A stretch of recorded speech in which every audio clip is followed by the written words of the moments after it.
Vamos aqui continuar naquele entendimento do Humphrey. Ele fala muito sobre. Ele também nos traz a cavidade permanente, que é um tamanho e forma ali, né, que são afetados por três mecanismos básicos. Cavidade permanente é aquela que a gente viu na tomografia ali. Ela vai ser influenciada pela guinada do projétil, que quando ele chega em torno de 90 graus, a gente vai estudar cada etapa dessa ali mais adiante, né? Ele está então no eixo vertical, aonde a cavidade ela pode ser bem maior do que a do projétil. Aí, no caso, não é nem a cavidade permanente, é a temporária, que ela pode ser em torno de 14 vezes maior. Alguns autores falam que até 30 diâmetros do projétil, mas o Fackler ali ele diz que até 11 vezes é possível.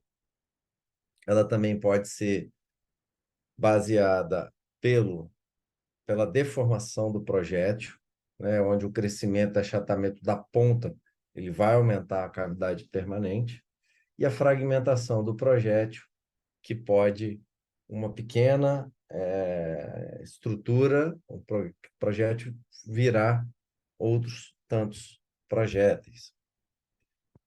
A, as chamadas ondas de pressão e as cavitações temporárias, elas se confundem um pouco quando a gente tenta trazer a questão do que é onda de choque, do que é onda de pressão. A onda de choque, ela é aquele, aquela interação do ar sendo jogado para fora por onde o projétil passa. Já a cavidade, a onda de pressão, elas são muito rápidas. Elas são descritas ali em torno de 1.500 metros por segundo, quase o som dentro da água, né? Te lembrar aqui no fora da água, no ar, em torno de 335 metros.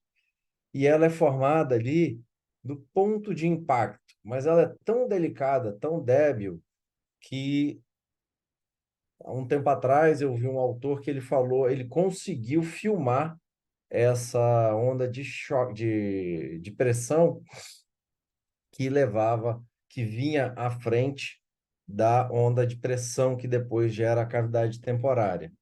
E ele diz para nós que ela dura em torno de 2 milissegundos. Então, é uma fração muito rápida, né, que se propaga esta onda. A gente vai ver mais adiante. Eu não sei se eu botei o videozinho na aula de hoje ou na próxima aula. Ou enfim, mas nós vamos ver. Aqui está na de hoje. Essa onda de pressão, então, ela pode não ser tão rígida que rompa os vasos sanguíneos, mas ela pode ser suficiente para gerar alterações no endotélio vascular. O que seria o endotélio vascular? Quando a gente pega um grande vaso do corpo humano, nós temos camadas. Uma camada externa, chamada adventícia, uma camada média, que é muscular, que ela é completamente elástica. A gente palpar a artéria nossa aqui, a gente vê que ela faz uma onda, depois ela volta. Essa muscular é que dá essa elasticidade de volta. E nós temos uma camada interna, chamada endotélio vascular. Este endotélio, ele permite troca de líquido ali, é ele que permite que moléculas de oxigênio, de nutrientes passem para os tecidos. Então, esses autores, eles acreditam, o Humphrey acreditava nisso, que essas ondas de choque, mesmo pequena, voando a uma velocidade, dissipando a uma velocidade muito grande, ele poderia causar lesões nessas estruturas remotamente. E também ele disse lá para nós aquela possibilidade de lesões ou de disparos atingindo o tronco. Uh, Professor, Oi? postei aí para os colegas depois da aula do senhor, quem tiver curiosidade, foi uma postagem que o professor Paulo Berdan fez no Instagram dele, né? Como sempre, muito boas postagens dele, assim, bem com explicações bem técnicas, de um projétil novo aí, revolucionário, que tem um formato helicoidal, né? Parece uma broca, assim, o projétil. E aí esse projétil, ele é desenhado, né? Eu não vou saber explicar tão tecnicamente quanto o professor explicou lá na postagem dele, né? Mas é para fazer com que a cavitação temporária ela gere um impulso maior dos fluidos por essa cavitação, gerando um grau de lesão maior. Ele explica, com termos técnicos, a parte física eu achei bem interessante. Eu postei aí no bate-papo para os colegas depois da aula, Tá, tiveram a curiosidade de ir lá no Instagram dele. Muito tá, interessante, eu joia. achei. Perfeito. Deixa eu só. Joia. Obrigado.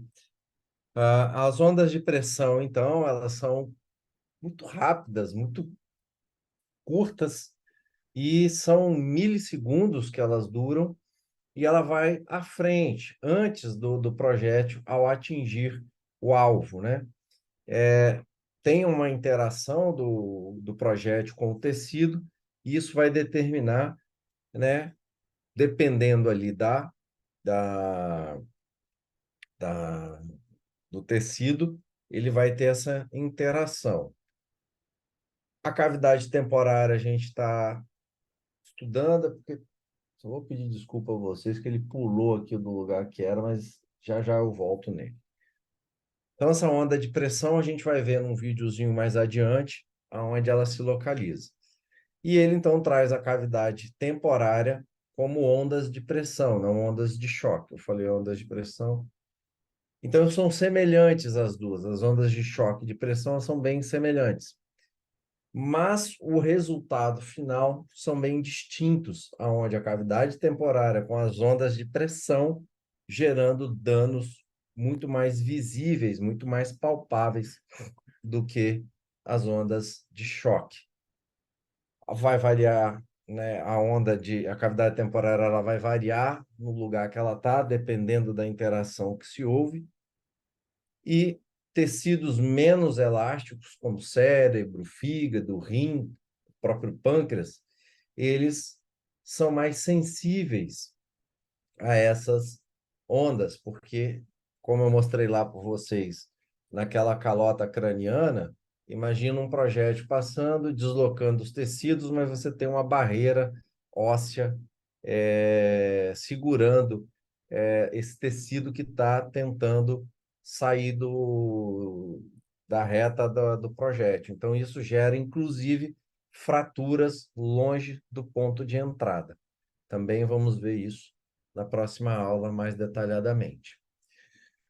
Fraturas ósseas distantes, né, como aqui eu coloquei, às vezes você tem o orifício de entrada num lugar e você tem fraturas à distância por conta dessas ondas. E aqui também, na aula passada, um colega falou sobre a questão do colete que é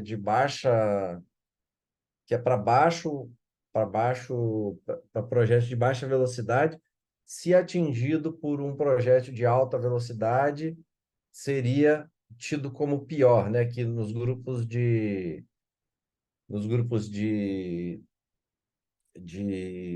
policiais aí foi aventado isso. Esqueci o nome do colega. Mas, enfim, a gente sabe hoje que algumas roupas, elas começam a guinar, fazer a guinada do projétil muito antes de penetrar no alvo.